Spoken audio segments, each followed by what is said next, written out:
morning, it's Friday and we're in Atlantic Beach with Seto and Pete Koltun, the manager, and Kenny Bradbury. Good morning, guys. Pete, thank you for having us out this morning. Hey, thanks a lot for coming out, guys. Absolutely. We are very interested in what services you offer and what a Seto membership can do for our local boaters. All right, well, our basic Seto membership is going to cover you for unlimited towing, unlimited battery jumps, unlimited soft ungroundings. And what that means is, you know, if you anchored your boat at the beach and you went for a walk and came back and now it's high and dry, you'll be able to show up, pull your boat off, and get it back into deep water for you. Unlimited fuel drops and unlimited access to our captains 24/7 if you guys need advice on a certain area you're not familiar with, if you need navigation advice or you have a question about your boat. You know, we're happy to answer, you know, members or non-members. If they call us, we're going to point them in the right direction.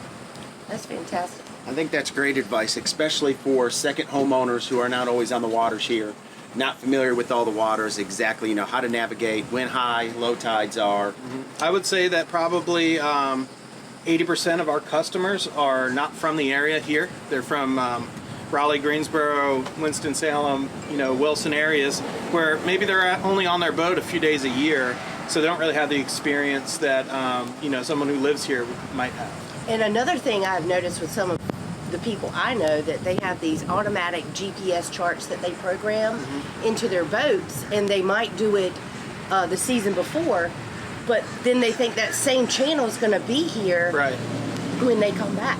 Yeah, so that's a great question. You know, the channels change every year, the shoals change with every storm, and not only does your chart plotter, you know, it keeps the track from last year, which might not be good this year, but also the Coast Guard moves buoys and day beacons and they change channels, and those things don't automatically update on your chart plotter, so it's always good to go slow, be familiar with the area that you're boating in.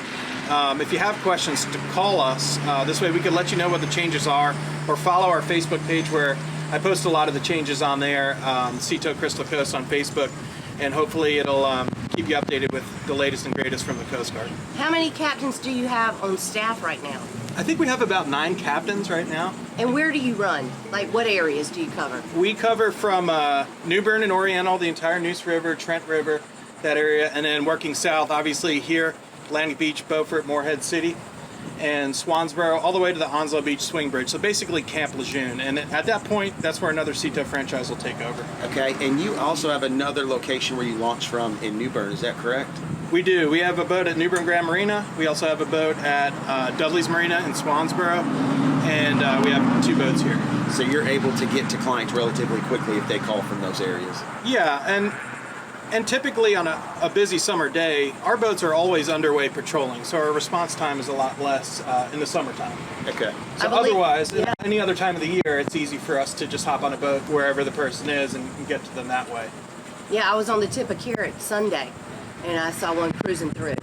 Yeah. So, I mean, they're constantly out there. Yeah, they're constantly patrolling. It just reduces our response time. It's a great advertisement for us and keeps the guys out and busy on the water. What is the biggest tips that you can give a boater in order to avoid having to call Seto and follow the tides, whether it's high tide, low tide, you know, when to pull up on shore and all the above? Yeah.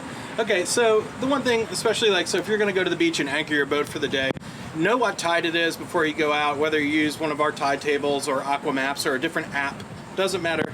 Find out what the tide is and just account for that throughout the day. So if you're having fun on the beach with your friends, make sure you're keeping an eye on the boat throughout the day. If you anchor close to the beach at high tide and then the tide goes out during the day, this is a common thing that happens.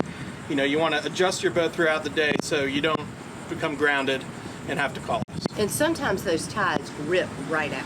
They do. They do. And then you're surprised, and you're like, uh-oh, I'm hard aground. Yeah, a lot of the places in our area, I mean, everywhere in our area is pretty tidal except for the Neuse River.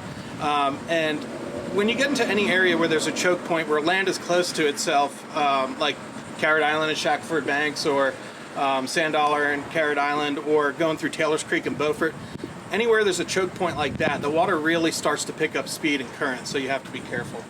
I've been guilty of it. Absolutely. And how many miles offshore are you able to go to rescue somebody if they need assistance? Well, for our members, we'll go as far as we have to, as long as it's safe for our captain, and every captain has the ability to make that judgment call. If for some reason it wasn't safe for them to go out, then we would contact the Coast Guard and work with them. The Coast Guard would respond, and then we would take over the tow once it was safe for us to do that. Okay.